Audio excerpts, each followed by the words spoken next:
Ibu Adita, yaitu pengendalian untuk perjalanan transportasi darat. Yang pertama, hal yang dilarang dulu. Saya akan menyampaikan bahwa hal yang dilarang, pertama adalah kendaraan bermotor umum dengan jenis mobil bus dan juga mobil penumpang.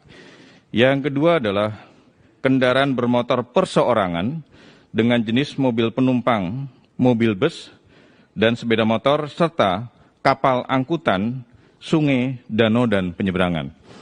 Kemudian ada pengecualian bagi masyarakat yang boleh melakukan perjalanan, yaitu yang pertama adalah yang bekerja atau perjalanan dinas untuk ASN, pegawai BUMN, pegawai BUMD, Polri, TNI, pegawai swasta yang dilengkapi dengan surat tugas dengan tanda tangan basah dan cap basah dari pimpinannya. Kemudian berikutnya adalah kunjungan keluarga yang sakit. Kemudian kunjungan duka anggota keluarga yang meninggal dunia. Kemudian ibu hamil dengan 1 orang pendamping itu juga masih diperbolehkan untuk melakukan perjalanan. Kemudian kepentingan melahirkan maksimal 2 orang pendamping, serta pelayanan kesehatan yang darurat. Kemudian untuk pengecualian kendaraan yang masih boleh melanjutkan perjalanan, yang pertama adalah kendaraan pimpinan Lembaga Tinggi Negara Republik Indonesia.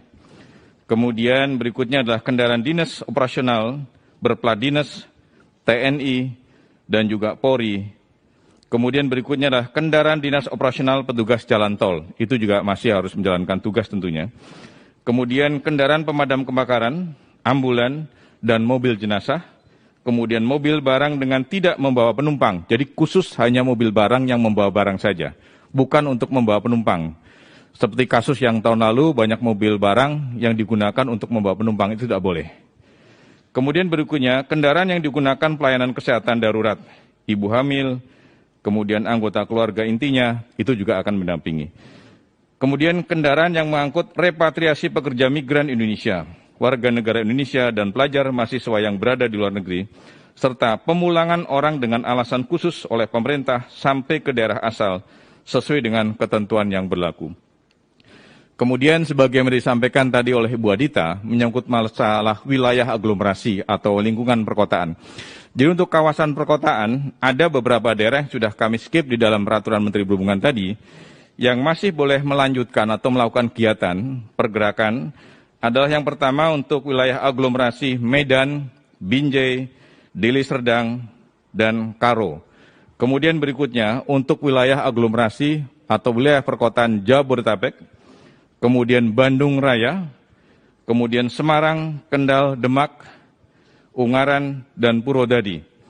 Kemudian berikutnya Jogja Raya, Solo Raya, kemudian Gerbang Kertosusilo atau Gresik, Bangkalan, kemudian Mojokerto, Surabaya, dan Sidoarjo.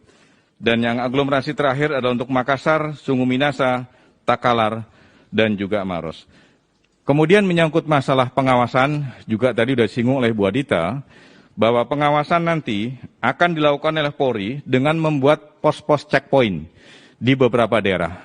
Dan kemudian selain Polri, juga nanti ada perkuatan dari unsur TNI, unsur Satpol PP dari Dinas Kabupaten Kota, atau kemudian unsur dari Dinas Perhubungan Kabupaten Kota.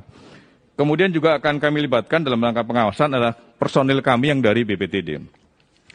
Kemudian sanksi yang akan kami lakukan bersama kepolisian seperti tahun-tahun yang lalu. Yang pertama, bagi masyarakat yang menggunakan kendaraan seperti kami sampaikan tadi, dan kemudian tidak memenuhi syarat untuk melakukan perjalanan, itu akan diputar balik. Dan khusus kepada kendaraan-kendaraan travel, tadi kami sudah rapat khusus dengan Pak Kakor Lantas Polri, dengan para Dirlantas Polda, bagi kendaraan travel atau kemudian angkutan perseorangan yang digunakan untuk mengangkut penumpang, nanti akan dilakukan tindakan tegas oleh kepolisian, baik berupa penilangan dan juga tindakan yang lain yang sesuai dengan undang-undang yang ada. Kemudian pengecualian kendaraan di angkutan penyeberangan.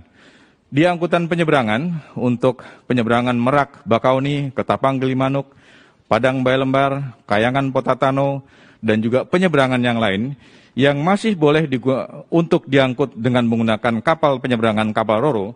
Yang pertama adalah kendaraan pengangkut logistik atau barang kebutuhan pokok. Berikutnya adalah kendaraan pengangkut obat-obatan dan alat kesehatan. kemudian kendaraan pengangkut petugas operasional, dan juga petugas penanganan COVID-19, serta kendaraan pemadam kebakaran, ambulan, dan juga adalah mobil jenazah.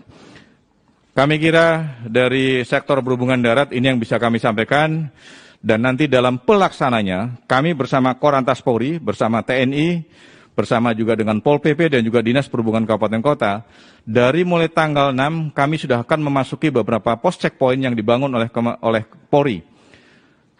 Kalau tidak salah jumlahnya sekitar 333 checkpoint yang akan didirikan oleh kepolisian, dan insya Allah nanti dari unsur Dinas Perhubungan Kabupaten Kota itu akan bersama-sama dengan Korlantas Polri, TNI untuk menjaga di checkpoint yang ada. Demikian yang kami sampaikan. Selanjutnya Pak Dirjen Laut akan menyampaikan di sektor perhubungan laut.